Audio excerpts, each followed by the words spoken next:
Hello, I'm Bill Gates, Chairman of Microsoft. In this video, you're going to see the future. Who is Bill Gates? A software developer? A businessman? A philanthropist? A global health expert? This question, once merely academic, is becoming a very real question for those who are beginning to realize that Gates' unimaginable wealth has been used to gain control over every corner of the fields of public health, medical research, and vaccine development.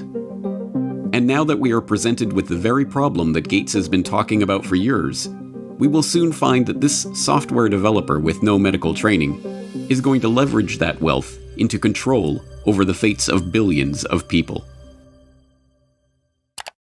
Because until we get almost everybody vaccinated globally, we still won't be fully back to normal.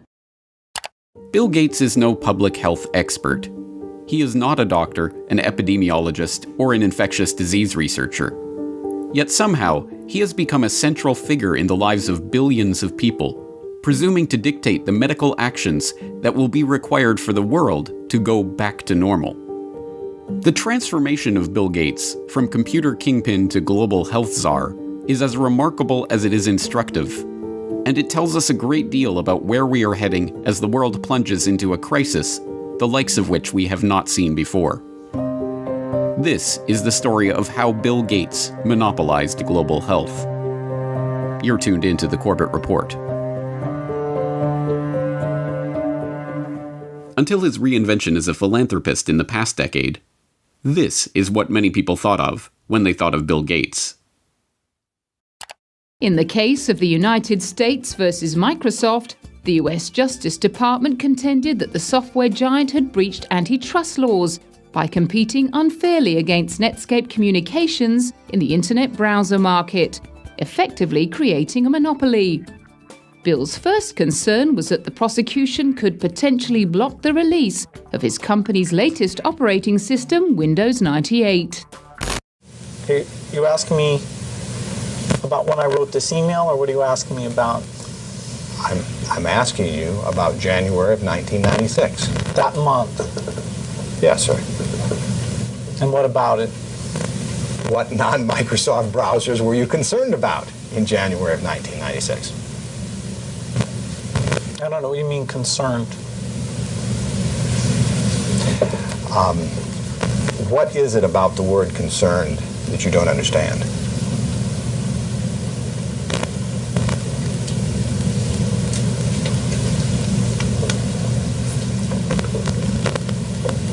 I'm not sure what you mean by it. We're going to be working together on Microsoft Office, on Internet Explorer, on Java, and I think that it's going to lead to a very healthy relationship. So it's a package announcement today. We're very, very happy about it. We're very, very excited about it. And I happen to have a special guest with me today via satellite downlink. And if we could get him up on the stage right now.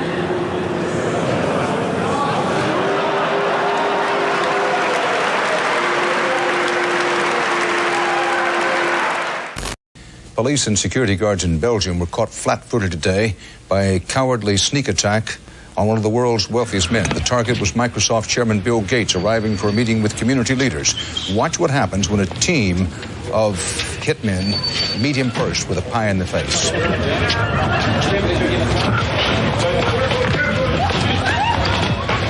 Gates was momentarily and understandably shaken, but he was not injured. The hit squad piled on with two more pies before one of them was wrestled to the ground and arrested. The others, for at least the moment, got away. Gates went inside, wiped his face clean, and made no comment. He then went ahead with his scheduled meeting. No word on the motive for this attack. But once reviled for the massive wealth and the monopolistic power that his virus-laden software afforded him, Gates is now hailed as a visionary who is leveraging that wealth and power for the greater good of humanity. In the 22nd century, a book will be written about the entrepreneur of the 21st century. I'm sure that the person who will foremost come to the mind of those historians is certainly Bill Gates.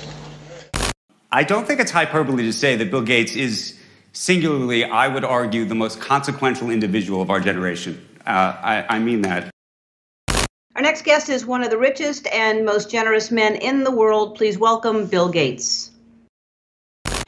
At a time when everyone is looking to understand the scope of the pandemic and how to minimize the threat, one of the best informed voices is that of businessman and philanthropist Bill Gates. The process by which this reinvention of Gates's public image took place is not mysterious. It's the same process by which every billionaire has revived their public image since John D. Rockefeller hired Ivy Ledbetter Lee to transform him from the head of the Standard Oil Hydra into the kind old man handing out dimes to strangers. Don't you give a dime, Mr. Rockefeller?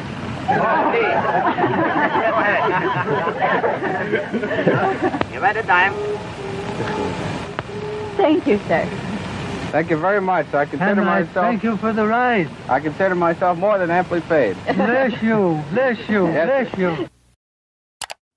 More to the point, John D. Rockefeller knew that to gain the adoration of the public, he had to appear to give them what they want: money. He devoted hundreds of millions of dollars of his vast oil monopoly fortune to establishing institutions that, he claimed, were for the public good. The General Education Board, the Rockefeller Institute of Medical Research, the Rockefeller Foundation. Similarly, Bill Gates has spent much of the past 2 decades transforming himself from software magnate into a benefactor of humanity through his own Bill and Melinda Gates Foundation.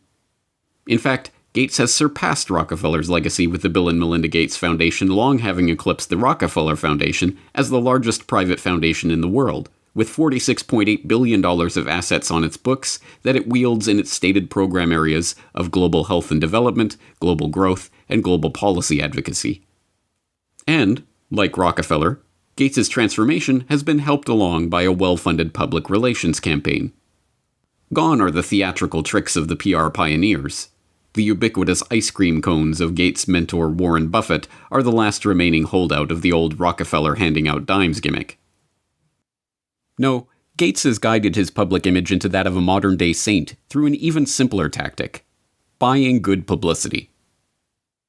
The Bill and Melinda Gates Foundation spends tens of millions of dollars per year on media partnerships, sponsoring coverage of its program areas across the board. Gates funds The Guardian's global development website. Gates funds NPR's global health coverage. Gates funds the Our World in Data website that is tracking the latest statistics and research on the coronavirus pandemic. Gates funds BBC coverage of global health and development issues, both through its BBC Media Action Organization and the BBC itself. Gates funds World Health coverage on ABC News.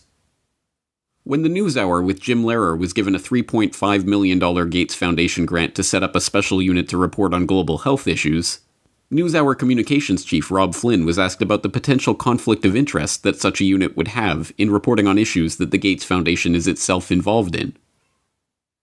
In some regards, I guess you might say that there are not a heck of a lot of things you could touch in global health these days that would not have some kind of Gates tentacle, Flynn responded. Indeed, it would be almost impossible to find any area of global health that has been left untouched by the tentacles of the Bill and Melinda Gates Foundation. It was Gates who sponsored the meeting that led to the creation of Gavi, the Vaccine Alliance, a global public-private partnership bringing together state sponsors and big pharmaceutical companies whose specific goals include the creation of healthy markets for vaccines and other immunization products. As a founding partner of the alliance, the Gates Foundation provided $750 million in seed funding and has gone on to make over $4.1 billion in commitments to the group. Gates provided the seed money that created the Global Fund to Fight AIDS, Tuberculosis, and Malaria, a public-private partnership that acts as a finance vehicle for governmental AIDS, TB, and malaria programs. When a public-private partnership of governments, World Health bodies, and 13 leading pharmaceutical companies came together in 2012 to accelerate progress toward eliminating or controlling 10 neglected tropical diseases, there was the Gates Foundation with $363 million of support. When the Global Financing Facility for Women, Children, and Adolescents was launched in 2015 to leverage billions of dollars in public and private financing for global health and development programs, There was the Bill and Melinda Gates Foundation as a founding partner with a $275 million contribution. When the Coalition for Epidemic Preparedness Innovations was launched at the World Economic Forum in Davos in 2017 to develop vaccines against emerging infectious diseases, there was the Gates Foundation with an initial injection of $100 million. The examples go on and on. The Bill and Melinda Gates Foundation's fingerprints can be seen on every major global health initiative of the past 2 decades. And beyond the flashy multi-billion-dollar global partnerships, the foundation is behind hundreds of smaller country and region-specific grants, $10 million to combat a locust infestation in East Africa, or $300 million to support agricultural research in Africa and Asia, that add up to billions of dollars in commitments. It comes as no surprise, then, that far beyond the $250 million that the Gates Foundation has pledged to the fight against coronavirus, every aspect of the current coronavirus pandemic involves organizations, groups, and individuals with direct ties to Gates funding. From the start, the World Health Organization has directed the global response to the current pandemic. From its initial monitoring of the outbreak in Wuhan and its declaration in January that there was no evidence of human-to-human transmission, to its live media briefings and its technical guidance on country-level planning and other matters, the WHO has been the body setting the guidelines and recommendations shaping the global response to this outbreak. But even the World Health Organization itself is largely reliant on funds from the Bill and Melinda Gates Foundation. The WHO's most recent donor report shows that the Bill and Melinda Gates Foundation is the organization's second largest donor behind the United States government. The Gates Foundation single-handedly contributes more to the World Health Body than Australia, Canada, France, Germany, Russia, and the UK combined. What's more, current World Health Organization Director General Tedros Adhanom Ghebreyesus is in fact, like Bill Gates himself, not a medical doctor at all, but the controversial ex-Minister of Health of Ethiopia, who was accused of covering up 3 cholera outbreaks in the country during his tenure. Before joining the WHO, he served as chair of the Gates-founded Global Fund to fight AIDS, tuberculosis, and malaria, and sat on the board of the Gates-founded Gavi, the Vaccine Alliance, and the Gates-funded Stop TB Partnership. The current round of lockdowns and restrictive stay-home orders in Western countries were enacted on the back of alarming models predicting millions of deaths in the United States and hundreds of thousands in the UK. Imperial College in London released a COVID-19 report, and that's where most of our U.S. leaders are getting the information they're basing their decision-making on. The report runs us through a few different ways this could turn out depending on what our responses are. If we don't do anything to control this virus, over 80% of people in the U.S. would be infected over the course of the epidemic, with 2.2 million deaths from COVID-19. That 2.2 million deaths also doesn't account for the potential negative effects of health systems being overwhelmed. From this evening, I must give the British people a very simple instruction. You must stay at home. Enough is enough. Go home and stay home. A statewide order for people to stay at home. The work of 2 research groups was crucial in shaping the decisions of the UK and US governments to implement wide-ranging lockdowns, and, in turn, governments around the world. The first group, the Imperial College COVID-19 Research Team, issued a report on March 16th that predicted up to 500,000 deaths in the UK and 2.2 million deaths in the US unless strict government measures were put in place. The second group, the Institute for Health Metrics and Evaluation in Bill Gates' home state of Washington, helped provide data that corroborated the White House's initial estimates of the virus effects, estimates that have been repeatedly downgraded as the situation has progressed. Unsurprisingly, the Gates Foundation has injected substantial sums of money into both groups. This year alone, the Gates Foundation has already given $79 million to Imperial College, and in 2017, the foundation announced a $279 million investment into the IHME to expand its work collecting health data and creating models. Anthony Fauci, meanwhile, has become the face of the US government's coronavirus response, echoing Bill Gates' assertion that the country will not get back to normal until a good vaccine can be found to ensure the public's safety. If you want to get to pre-coronavirus, that might not ever happen in the sense of the fact that the threat is there. But I believe with the therapies that will be coming online and with the fact that I feel confident that over a period of time we will get a good vaccine, that we will never have to get back to where we are right back now. Beyond just their frequent collaborations and cooperation in the past, Fauci has direct ties to Gates' projects and funding. In 2010, he was appointed to the Leadership Council of the Gates-founded Decade of Vaccines project to implement a global vaccine action plan, a project to which Gates committed $10 billion of funding. And in October of last year, just as the current pandemic was beginning, the Gates Foundation announced a $100 million contribution to the National Institute of Health to help, among other programs, Fauci's National Institute of Allergy and Infectious Diseases research into HIV. Also in October of last year, the Bill and Melinda Gates Foundation partnered with the World Economic Forum and the Johns Hopkins Center for Health Security to stage Event 201, a tabletop exercise gauging the economic and societal impact of a globally spreading coronavirus pandemic. It began in healthy-looking pigs, months, perhaps years ago. A new coronavirus. The mission of the Pandemic Emergency Board is to provide recommendations to deal with the major global challenges arising in response to an unfolding pandemic. The board is comprised of highly experienced leaders from business, public health, and civil society. We're at the start of what's looking like it will be a severe pandemic. And there are problems emerging that can only be solved by global business and governments working together. Governments need to be willing to do things that are out of their historical perspective, or for the most part, it's really a war footing that we need to be on. Given the incredible reach that the tentacles of the Bill and Melinda Gates Foundation have into every corner of the global health markets, it should not be surprising that the foundation has been intimately involved with every stage of the current pandemic crisis either. In effect, Gates has merely used the wealth from his domination of the software market to leverage himself into a similar position in the world of global health. The whole process has been cloaked in the mantle of selfless philanthropy, but the foundation is not structured as a charitable endeavor. Instead, it maintains a dual structure. The Bill and Melinda Gates Foundation distributes money to grantees, but a separate entity, the Bill and Melinda Gates Foundation Trust, manages the endowment assets.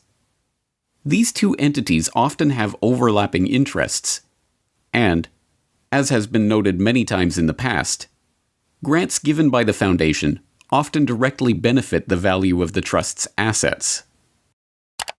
One of my favorite parts about my job at the Gates Foundation is that I get to travel to the developing world, and I do that quite regularly. My first trip in India, I was in a person's home where they had dirt floors, no running water, no electricity, and that's really what I see all over the world. So in short, I'm startled by all the things that they don't have. But I am surprised by one thing that they do have: Coca-Cola. Coke is everywhere. In fact, when I travel in the developing world, Coke feels ubiquitous. And so when I come back from these trips and I'm thinking about development and I'm flying home and I'm thinking, well, we're trying to deliver condoms to people or vaccinations, Coke's success kind of stops and makes you wonder, how is it that they can get Coke to these far-flung places? And if they can do that, why can't governments and NGOs do the same thing? And the charity of Microsoft founder Bill Gates and his wife Melinda is under criticism following the disclosure it substantially increased its holdings in the agribusiness giant Monsanto to over $23 million. Critics say the investment in Monsanto contradicts the Bill and Melinda Gates Foundation's stated commitment to helping farmers and sustainable development in Africa.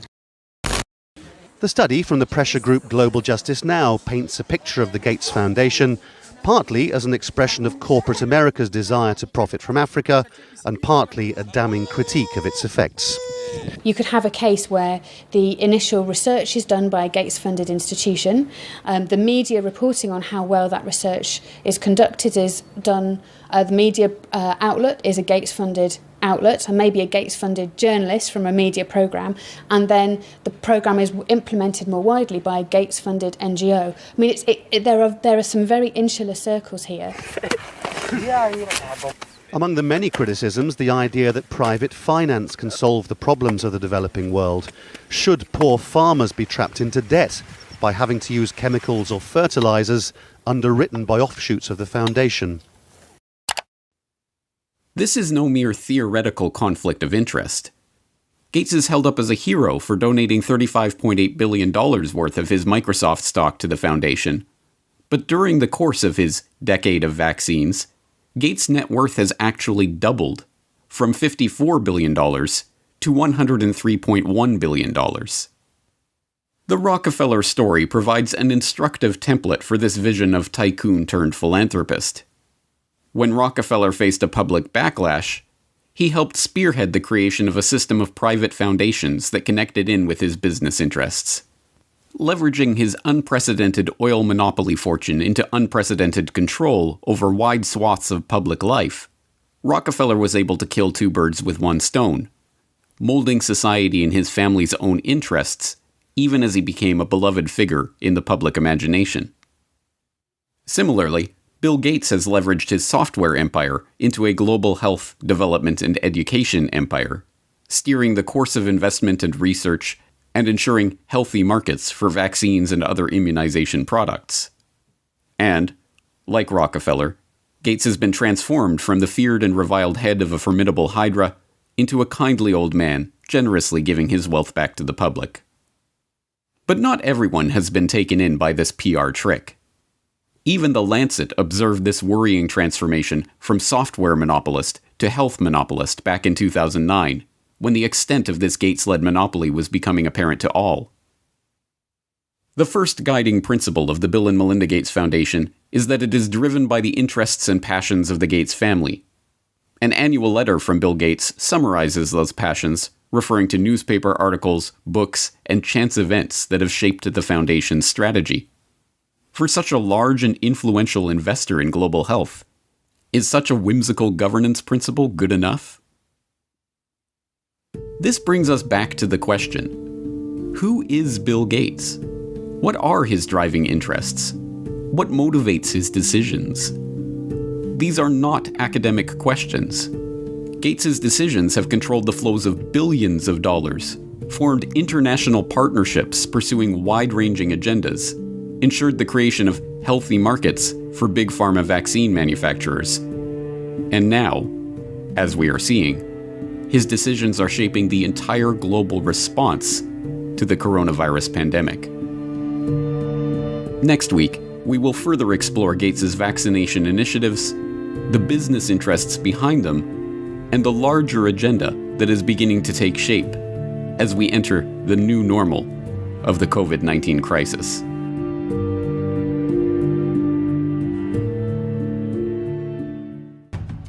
Next week on the Corbett Report. And then the final solution, which is a year to 2 years off, is the vaccine. The only thing that will really allow life as we once knew it to resume is a vaccine. This will be the new normal until a vaccine is developed. The truth is that this attempt to reorient the global health economy was part of a much bigger agenda. But when we started developing coronavirus vaccines, we noticed in laboratory animals that they started to show some of the same immune pathology. Just to head off the conspiracy theorists, maybe we shouldn't call the vaccine the final solution. Maybe just the best solution. Okay. Bill Gates' plan to vaccinate the world.